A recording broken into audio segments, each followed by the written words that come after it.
Mi nombre es Germán Prieto, soy geólogo de la Universidad Nacional y hice un doctorado en geofísica en los Estados Unidos. Yo soy parte del grupo que está a cargo del modelo geológico geofísico para el proyecto Mejia en el Valle Medio del Magdalena. La idea del proyecto es ubicar o definir dónde está el agua en el subsuelo. Para responder esta pregunta es importante no solamente ver dónde está el agua, sino además encontrar en qué tipo de rocas se encuentra, qué tipo de estructuras tienen esas formaciones rocosas, porque de eso depende en 3 dimensiones cómo se va a mover el agua eventualmente. Entonces en esta parte del proyecto Mejia, este modelo lo que busca es obtener un modelo estático, una imagen estática, una fotografía instantánea de lo que hay en el subsuelo, para que eventualmente más adelante en el proyecto Mejia podamos hacer un modelo de la parte dinámica del agua subterránea. Entonces, ¿cómo hacemos para poder ver lo que hay en el subsuelo? No podemos cavar pozos cada 2 metros, cada 3 metros, cada 100 metros para encontrar el tipo de roca y el tipo de agua que tenemos en el subsuelo. Entonces tenemos que buscar técnicas que nos permitan ver, entre comillas, lo que hay en el subsuelo sin necesidad de tocarlo directamente. Y eso es lo que hace la geofísica. La geofísica busca entonces tomar algunas medidas de algunos parámetros, no sé, puede ser corriente eléctrica, puede ser movimiento del suelo, o puede ser cualquier otro tipo de parámetros, gravedad, magnetismo o magnetización, con el fin de, a partir de esos datos, poder hacernos una imagen de lo que hay en el subsuelo. Es muy similar a lo que hacen los médicos, por ejemplo, con una ecografía. Tienen un aparatico que genera una onda, esa onda va por el vientre de la madre, se refleja en los huesos en el vientre que encuentre y podemos sacar una imagen, incluso 3D, de lo que hay en el interior del cuerpo humano, sin necesidad de romperlo. Para cada uno de los 3 aspectos que vamos a estudiar, en algunos casos hemos obtenido información a partir de datos que han sido recogidos por terceros o nosotros mismos los hemos tomado. En la sísmica hemos obtenido la información por parte del Servicio Geológico del Banco de Información Petrolera, que está disponible para la investigación. Hemos obtenido más de 120 líneas sísmicas que hemos procesado y analizado para estudiar las estructuras y los diferentes tipos de rocas o formaciones que hay en el subsuelo. La sísmica funciona muy similar a como lo hace, por ejemplo, en la ecografía que les contaba anteriormente, o como lo hace un murciélago. El murciélago, al moverse en una cueva, él no está viendo realmente, lo que hace es emitir un sonido. Ese sonido viaja por el aire y cuando ve un cambio entre aire y la pared de la cueva, el sonido se devuelve. Y el murciélago se da cuenta cuando se devuelve y ahí es que mide, bueno, a qué distancia está la pared para no estrellarme contra la pared. En sísmica hacemos algo muy similar. Nosotros tenemos un explosivo, una fuente sísmica, o puede ser un camión o puede ser un explosivo.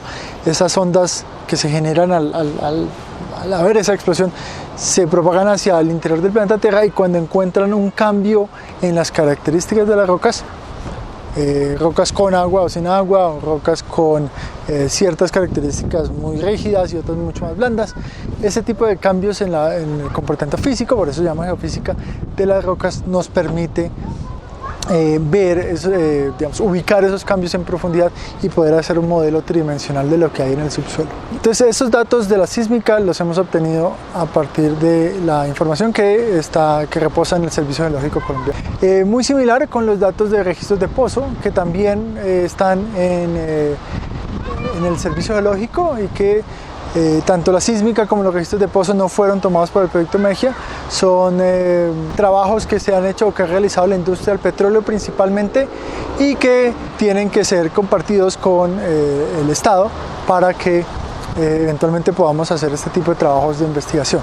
Por último, en el tema de magnetotelúrica, que más adelante les contaré cómo funciona, ese trabajo sí lo hicimos en el proyecto Mejia. Recolectamos 102 puntos de observación de datos magnetotelúricos. Y simplemente para explicarles un poco cómo funciona esta técnica, la idea es que para poder ver lo que hay en el subsuelo, A diferencia de lo que hacemos en sísmica, que es enviar ondas sísmicas, aquí lo que queremos ver es la conductividad o la resistividad de las rocas. Para darles un ejemplo, si ustedes tienen un pedazo de metal y le ponen corriente a un lado, muy seguramente van a sentir el corrientazo al otro lado del tubo de metal, porque ese material es muy buen conductor. Si en cambio lo hacen con un pedazo de madera o con una roca, muy seguramente no van a sentir el corrientazo. ¿Por qué? Porque las rocas o la madera no son muy buenas conductoras de la electricidad, tienen una alta resistividad. Y lo que nosotros queremos ver es esos cambios de resistividad en 3 dimensiones en el interior de nuestro planeta. Si, por ejemplo, el pedazo de madera está mojado, puede conducir la electricidad con mayor facilidad, porque el agua, si además tiene sales, por ejemplo, conduce la electricidad mucho mejor y uno podría incluso sentir parte de ese corrientazo. Lo que hacemos en magnetotelúrica es electrocutar nuestro planeta y después medir qué tanto de esa corriente que le metimos la podemos observar o recibir otra vez en la superficie. ¿Y de qué depende de qué tanto sea? Si el planeta fuera completamente metálico, sentiríamos una gran cantidad de corriente en nuestros sensores, pero pues como la Tierra no es metálica, sino que tiene rocas y agua, entonces la cantidad de corriente que vamos a sentir otra vez en la superficie va a ser mucho menor. Entonces, dependiendo de esas variaciones en cada uno de los 102 puntos, lo que vamos a hacer es un modelo tridimensional de las características de resistividad de las rocas en el subsuelo. Si las rocas además en sus poros tienen agua, entonces las características de resistividad van a ser diferentes que si la roca estuviera completamente seca. Así esta técnica nos permite detectar regiones con diferente cantidad de agua o diferente calidad de agua, si el agua es salada o si el agua es dulce. Para el trabajo de magnetotelúrica se hicieron 2 campañas de campo separadas por la situación de la pandemia. Este trabajo se realizó entonces a través de contacto con una empresa que tiene acceso a los instrumentos. Fue un trabajo de dos periodos de tiempo largos donde cada uno de los puntos fue registrado por un tiempo mínimo de 4 horas, y en esto quiero resaltar el trabajo de Yuli Vargas, que estuvo en las 2 campañas y dirigiendo al equipo de obtención de los datos, además de el scouting de los puntos donde se iban a tomar. En el trabajo de sísmica, el investigador principal, digamos, el encargado del desarrollo, del análisis de la sísmica fue Arián Sarmiento, obviamente en colaboración con los miembros del grupo de geofísica del proyecto Mejia. El objetivo entonces de este modelo tridimensional geológico geofísico es básicamente tener un modelo tridimensional del subsuelo en el Valle Medio del Magdalena, un modelo estático. Los datos geofísicos lo que buscan es determinar las características físicas, por eso se llama geofísica, del subsuelo en profundidad en 3 dimensiones. Esto quiere decir qué tipo de rocas tenemos, cómo están distribuidas, si son capas horizontales, todas perfectamente horizontales, si hay fallas, si las capas están cambiando su inclinación. Además de eso, con la magnetotelúrica la idea es buscar cómo varía la calidad del agua en ese modelo tridimensional. Todo esto con el objetivo de proporcionar un modelo estático que posteriormente pueda ser, a través del grupo de hidrogeología y de hidrología e ingeniería, poder generar un modelo de cómo se mueve el agua en el Valle Medio del Magdalena. Entonces, lo primero que es este modelo es un modelo estático de cómo está el agua, cómo están las rocas, cómo están distribuidas, cuáles son sus características, para posteriormente tener un modelo dinámico del agua subterránea. Como les iba contando, el modelo geológico y geofísico se basa en 3 grandes temas principales, geofísicos principales. El primero era la sísmica. En la sísmica lo que se hizo fue obtener unos aproximadamente 600 gigabytes de datos de más de 100 líneas sísmicas en el Valle Medio del Magdalena. Estas líneas sísmicas fueron interpretadas para determinar las interfaces entre diferentes capas o formaciones rocosas. Como les decía, ese cambio entre aire y la pared de la cueva que el murciélago necesita ver es lo que nosotros queremos hacer. Entonces queremos detectar ese límite entre un tipo de roca y otro tipo de roca con la sísmica.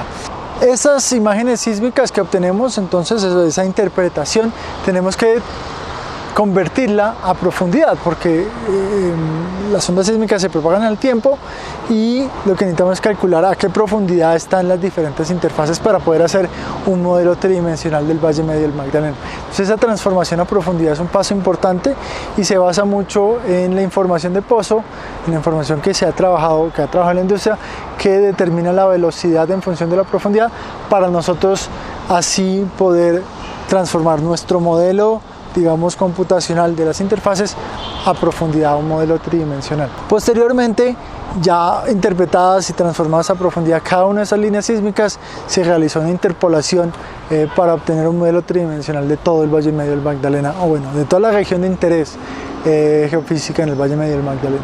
En la magnetotelúrica, como les había dicho, se tomaron 102 puntos de registro magnetotelúrico con un tiempo mínimo de 4 horas hasta aproximadamente 6 o 7 horas en la mayoría de puntos. Y a partir de esos datos, lo que miden esos datos es el campo magnético y el campo eléctrico. La relación entre esos dos depende de las características de resistividad de las rocas, ¿cierto? Les contaba que hay buenos conductores, malos conductores. Las rocas son en general malos conductores, pero hay unas que son más malas que otras.